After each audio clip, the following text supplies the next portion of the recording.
Senator Katie Britt of Alabama, an ally of President Trump. Senator Britt, thank you so much for joining me this morning. I do want to start with the news about Congressman Santos. He did plead guilty to defrauding his donors and constituents of hundreds of thousands of dollars, money he will no longer be required to pay back because of this commutation. Is this acceptable to you? Look, I'll let Congressman Santos speak for himself when he comes on your program next.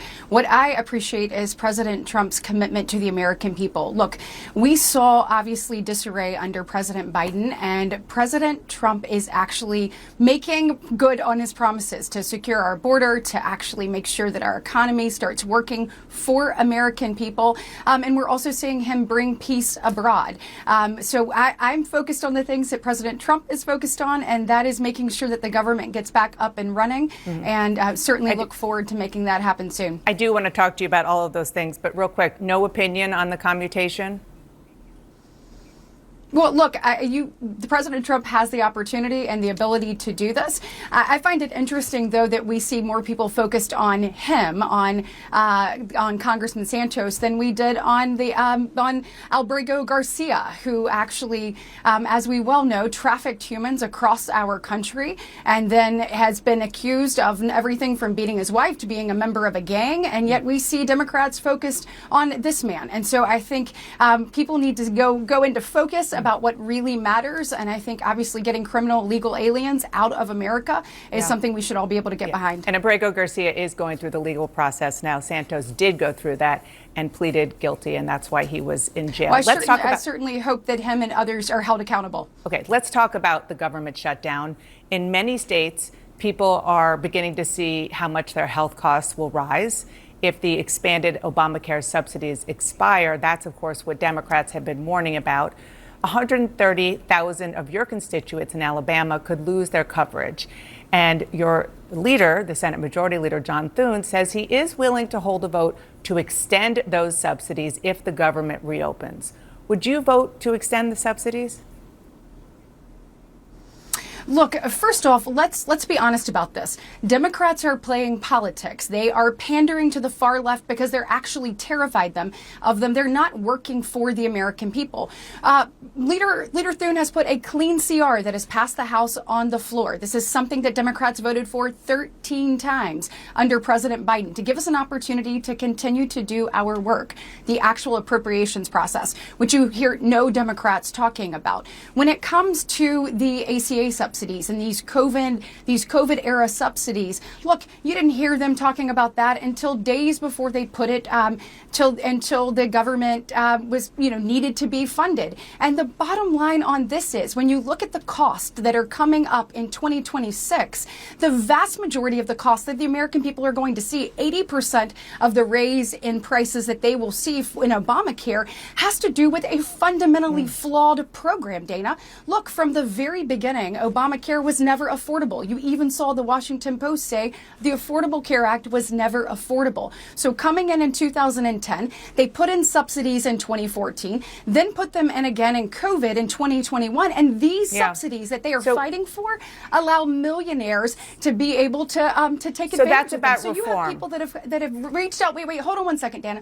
You have people who have reached out to our office who have maybe 2 homes in different places, and they are getting these subsidies. The fact that Democrats are going to the mat so millionaires can get additional money from the government is absolutely mind-boggling. This program is wrought with fraud. It has no income cap. So I want you to ask Democrats if they believe in that. If you were to extend these just as they are now, you're continuing to waste money, basically put it up in flames. And we need to make sure, just like we did with the working families tax cuts, that the people who actually need these things, Dana, can get them. And Democrats, once again, could care less about how much we spend, and they just want to try to find a political edge, and they don't have it on this Senator, one. I hear you saying that there needs to be reform, which I understand. In the short term, though, the question is whether or not you would approve, because you might have an up or down vote on this, a 1-year extension for the premiums as they are. Would you vote yes or no? Well, what I want to vote is to open the government, which I have done a number of times. I have said that I'm absolutely open to having conversation, but we're not going to extend a program that is wrought with fraud, waste, and abuse. There would have to be adjustments to this program to make it make sense for the American people. Look, we are spending out of oblivion, and the Democrats don't seem to focus on how do we make these things actually work.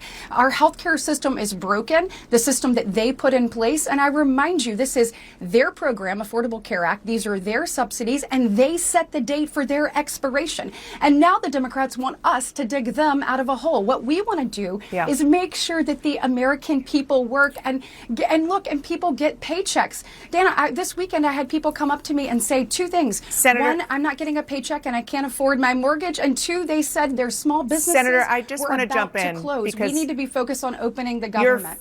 Yeah, right. And so your fellow Alabama Senator, Tommy Tuberville, said allowing the credits to expire would hurt my state. Do you agree with them? Look, I think there can be reforms to these credits, but ultimately we're going to need a total overhaul. So I am absolutely willing to have a conversation, but we've got to open the government first, Anna.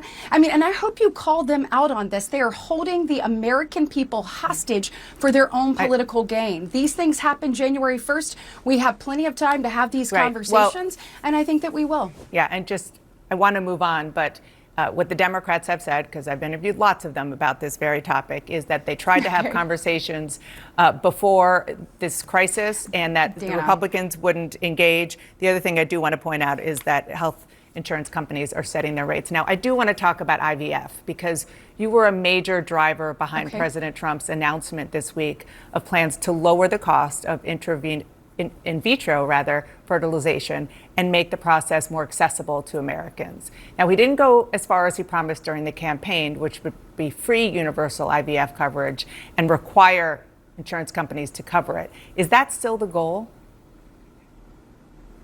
Look, President Trump is the most pro-IVF president that we've had. From the very first conversation that I had with him, Dana, which he mentioned obviously in the Oval Office, where we talked about this issue, he has been a strong, unwavering supporter. He understands that families all across our country are hopeful that they can either start or expand their family. And this, for so many Americans, gives them the opportunity for that. Look, 1 in 8 families actually experience infertility. We know 9% of men and 11% of women this is a challenge in front of them. And we know that the affordability of it puts it out of reach for so many people. So as he processes this, he is beginning to make strides in this that no other president has made, and I am so grateful for his leadership on this.